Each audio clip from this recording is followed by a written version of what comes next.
Welcome back to Lenz, comic corner classic last non-classics. This is episode number 2579 and double number 2473. Got two members defenders of this one, Submariner and the Silver Surfer. This first book is a book that he featured right after the cancellation of his solo book he had. Yep, this is actually was the very next book he's featured in. Next major book, anyways. As a matter of fact, the first issue, the giant size book of this one, was his next actual appearance right after this book got canceled. What book is this one? The book is called Supervillains Unite: The Complete Supervillain Team Up, which just collects the entirety of, mostly the entirety of the Supervillain Team Up. Basically, it's giant size Supervillain Team Up 1 through 2. Supervillain Team Up 1 through 14, 16, 17, Avengers number 154 and 156, and Champions 16. I will point out, though, this 14 and the Avengers issues and Champions, not going to discuss those because I discussed this already. Now, in the case of these two giant-sized books, now, the Supervillain Team Up series is, simply put, for the two giant-sized books and the first 13 issues, it featured Doctor Doom team up with a Submariner. Now, Doctor Doom himself, prior to this book coming out, this actually is not collecting this book for some reason. Did you know that Doctor Doom actually had a spotlight run before this? You're thinking, really? One of Marvel's most premier suit villains, and also known as Marvel's punching bag, had his own solo feature. Yes. It was a backup feature of, I think it wasn't Amazing Adventures. It was Savage Tales. Yes, he did the backup feature for 8 issues. He has a solo feature in that one. Not sure why that's not collected. You would think they would. Now, there is a essential Supervillain Team which collects everything in this book here, plus those issues from Astonishing Tales. Yep. Now, in the opening 2 issues, it's mostly following up with a lot from previous books, like in the case of Submariner running into, of course, Doctor Doom, right after the events of Submariner number 20. Now, in the first 4 issues of this book, he's still wearing the outfit he wore toward the end of the series. And then by issue 5, he stops wearing this outfit. In book, there is no reason why. It's like he wears the outfit, reunites Fantastic Four, and then he just stops wearing it. Yes. It is baffling. Like, in book, there's no explanation of why he stopped wearing it. He just did, like, oh, he's with us fun. Oh, he's back in his Speedo again. Why? Yeah, to me, this made no freaking sense at all, because during the last 9 issues of a solo book, basically Reed Richards made this damn suit for him, and then he just gets rid of a few issues in this book. Why? And also, this book had many writers. Oh my gosh. It writes the following: Roy Thomas, Jim Shooter, Bill Mantlo, Steve Eckhart, Jerry Conway, and Peter B. Giles. Artwork is done by John Bushma, Mike Sawatsky, George Evans, Sal Bushma, Herb Temple, the late Keith Giffen, and the late George Perez. Jim Shooter did some artwork. Bob Hall, Carmine Infantino. Yes, as in the guy who co-created characters like the Reverse Flash and Detective Chimp, and Arvil Jones, which when I bring this guy up, it's the guy who worked on Iron Fist. Well, he was his first artist. Yep. Because mostly put, this is basically the best way to describe Supervillain Team Up with the first 13 issues. It is continuing basically any lingering plot threads from the canceled Submariner book. That is literally what this book is. And apparently between issues, it had been 6 months. I'm not kidding about that. Literally, it had been 6 months.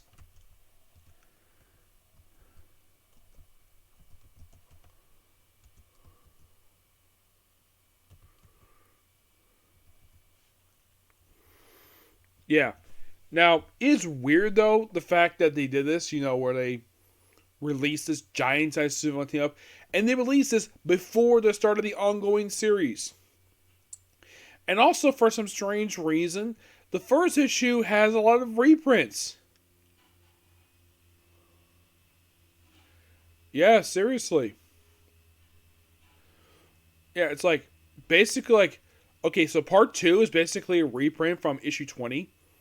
Part 3 is a reprint of Marvel Superheroes number 20. And they also do with Diablo in this issue, tier 2. Which is interesting, of course, they're pros and alliance. And by issue 1, they're basically a full-fledged partnership. Yeah, and yeah, that's what the cover for the trade here. That's come from issue 2 of the book. And mostly put to find out get some Doctor Doom stuff.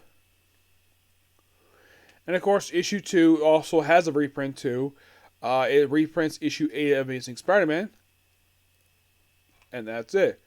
Yes, and then pretty much wrap these two giant-sized supervillain team-ups. We have the short-lived supervillain team-up series. We have him alone, and then of course we finally have. Okay, so it's like so it's mostly put. You can think of basically Submariner when he appears in the first two issues. It's mostly put a continuation of the Doctor Doom book from Astonishing Tales. And the first issue was just basically pick up stuff from Submariner, but because in the very first issue he's fighting a bunch of. You basically have 3 villains with Submariner: Tiger Shark, Dr. Dorcas, and Atuma. Yep. Oh, in case you're really curious, who were the Raiders of the Giants villain team up? The first issue is done by Roy Thomas, and the second issue, but different artists. John Bushman is issue 1. Issue 2 is Mike Sawatsky. Now, the opening issue of Supervillain Team Up is done by Tony Isbell with George DaCosta, Bill Everett, and George Evans. That's the opening issue. Yeah, it's mostly put them taking some villains from some random book. Yeah, and if you're curious, like, how long are these characters around this book for? In the case of Tiger Shark, who I've pointed out a few times is mostly put Marvel's equivalent to, I would say, off the top of my head, he reminds me of Black Manta from DC Comics, but he's not as well known as Black Manta. Yep. No, this was actually his first appearance in comics since Marvel Team Up 14. Last they fight Submariner, which was also in the book, but last time in Submariner book he fought him was in Submariner 46. And after these 3 issues, you pop up in Next to Miss Marvel after this. The Carol Danvers one. Excuse me. So, as for Dr. DeCortis, the guy who basically created Tiger Shark, he, after this issue, will appear 2 more times after this. That is not a joke. He appears roughly twice after this 3-parter. Yep, his next appearance will be in the first annual for Namor the Submariner, released in the 1980s. His last appearance date would be in Thunderbolts number 171. Which, if you're curious, that last appearance came in 2012. Yes, 2012. Roughly 12 years ago. In the case, in number 2, that came out in 1982. I've discussed that already, but in a way, Dr. Kors, I'm basically done with him. Now, his last appearance was in 1975. He apparently died in the issue, though he came back. He comes back roughly about 16 years later. But what about Atuma, who I think is basically Marvel's equivalent to Ocean Master? Well, the only thing is similarity, both Atlanteans, and they both don't like their main character. Also, the way it's written this book, for some reason, Namor is called by Doctor Doom as the Amphibian. Which doesn't make any sense because Namor is half Atlantean, half human. Yes, now Atuma would pop up one more time after these opening 3 issues. He popped up in issue 9, then appear in Avengers issues, then he would not fight Submariner again until Saga Submariner number 9 released in the 80s. Yep. But you're thinking, okay.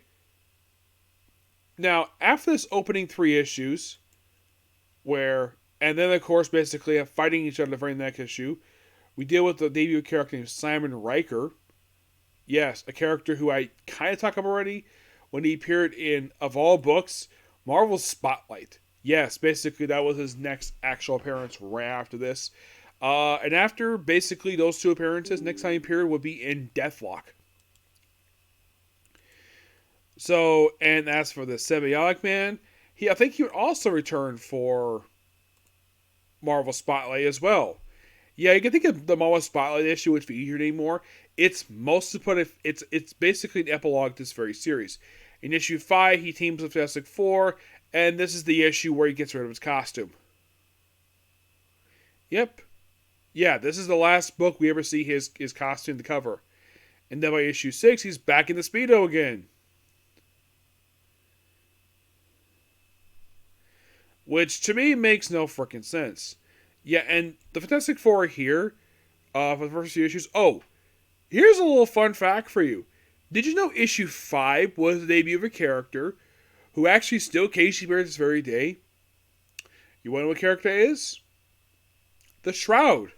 Yes, the Shroud. And you're thinking, really? Oh, by the way, issue 3 was done by Jim Shooter. And issue number 2 is done by Tony. Yeah, it's kind of weird though. Tony Isabel does the opening 2 issues of the series, and then 3 is done by Jim Shooter. 4 is Bill Mantlo. 5 is Steve Englehart. Yep. Now, the Shroud himself is not that big of a character in comics, per se. And if you think about it, the only guy who practically gave a damn right, who actually featured a prominent role was when Mark Waid wrote Daredevil. Where Shroud was like the main villain of that second volume of his run. Yeah, where like he appeared in like a lot of that book. And the Shroud himself would appear from issue 5 to 12, and then he'd pop up in Spider-Woman for a few issues. Then he appeared next in Marvel Preview, which basically he appears in the backup story of that issue, which also featured Moon Knight. Then he appears in 2 issues of Marvel Team Up, Contest of Champions, and then he's back to Spider-Man for the final issue of that book. Mostly appeared sporadically over the years. He did appear in Daredevil Volume 4, but here's the weird thing about him. After the run wrapped up, no one saw Shroud again until he popped up in issue of Moon Knight. That came out 2 years ago. Yes. The Shroud makes a return in 2022. Which that was his first appearance in 7 years. Yes, seriously. Yeah, and the weird thing about Shroud, the man has gotten a healthy obsession with Julia Carpenter. Yeah, he's obsessed with her. Yes. The way that Mark Waid wrote him is that he's literally been stalking her for years. And of course, Julia Carpenter knows about it. Does she care? No. She finds it more of an annoyance. Yeah, issue 6 now by Steve Englehart. Yes, Englehart would take over as a writer of this book for a bit. And if you're really curious, how long did Steve Englehart write this book for?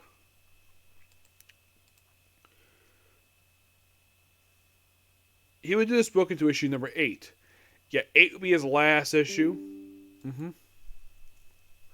Also, Tamora, who was basically kind of Namor's lover from his love interest from his book. First a villain, then became a lover of his. Yeah, she returned to this book. But after this, next time she appears in Avengers, which I've discussed already. And after, kind of in a way, after the Contest of Champions, she appears in August number 11. Then she appears as a recurring character named Submariner. Then she pops up in New Thunderbolts. And that's it. No, seriously, that's it. 8 is sadly his last issue.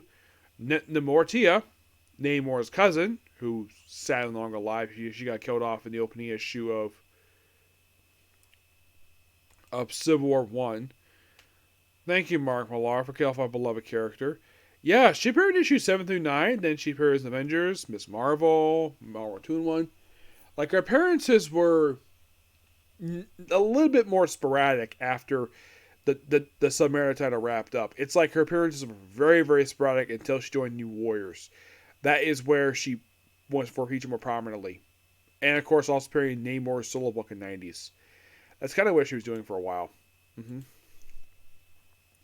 Now, of course, 8 would be Steve Mitchell's last issue. 9, of course, basically we evolve in a crossover with the Avengers, which are controlled by Tuma to attack him. This would last basically. This is the Bill Mansell run for the book, which lasts from issue 9, and also, yeah, for some reason, Bill Mansell also credited twice as a writer at E. And then, of course, we involve the return after that brief crossover with the Avengers. Basically, get this. Dr. Doom's fighting the Red Skull for a couple issues. Yes, seriously. Namor is not even in issue 10. He is absent. Yeah, he's only in flashback. He's on the main story. Because it's basically... And then we have Dr. Doom with Captain America taking on Dr. Doom. And these issues were just pure awesomeness at its finest. Of course, the storyline gets wrapped up by issue 12. And then by issue 13, basically, Namor is written out of the title. By fighting his old villain Krang. And basically, his... Well, if you think about it, this will be his last appearance for a little while. Because somewhere I think, okay, so what did he do after he left this book? Like, once his time in 17 up wrapped up, like, what did he do next? Well, I'm about to tell you. Well, let's see if I can get to it here.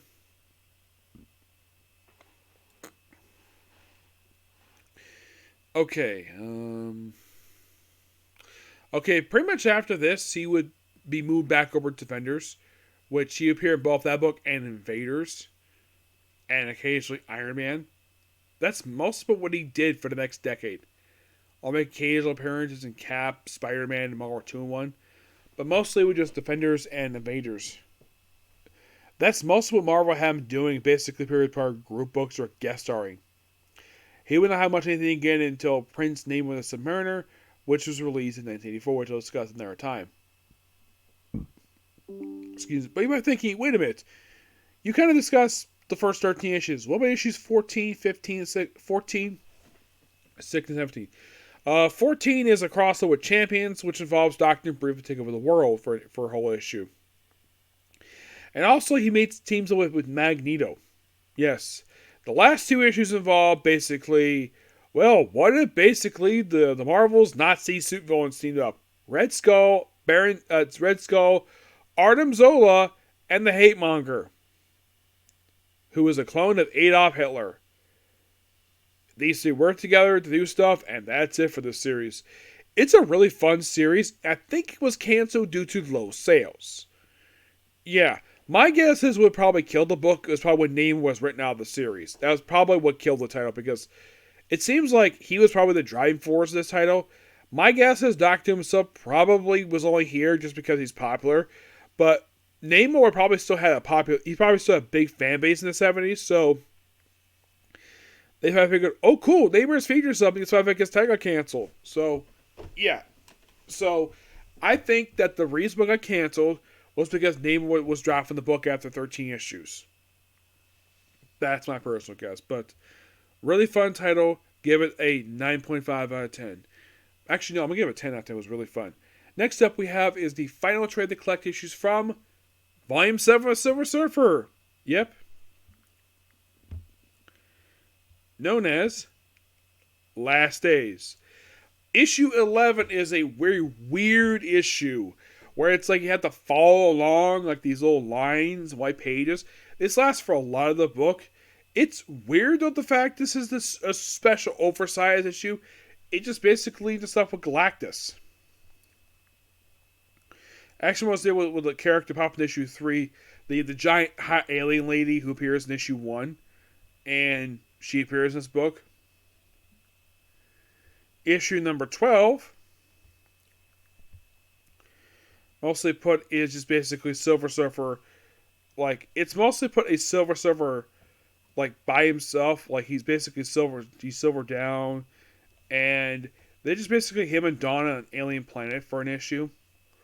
It's almost like in the case of the first 2 issues, they are mostly standalone, and then basically the last 3 issues is the Last Day stuff, which takes up issues 13, 15, which I've kind of discussed already, but mostly put anyways, it's Silver Surfer coming to terms with the end of the universe, which leads to the Secret Wars. But the end of the issue teases the relaunch of the book, which happens basically like not long after Secret Wars wraps up. But final thoughts on this particular volume for Silver Surfer. For Dan Slott's first volume for Silver Surfer worked on, which lasting a 15 issue run, was really good. No bad issue this whole book at all. It was just good. Now, this book had been relaunched 15 issues. It wasn't, let's say, the smallest number of issues. There was something I heard, and luckily enough, I've never told them about this.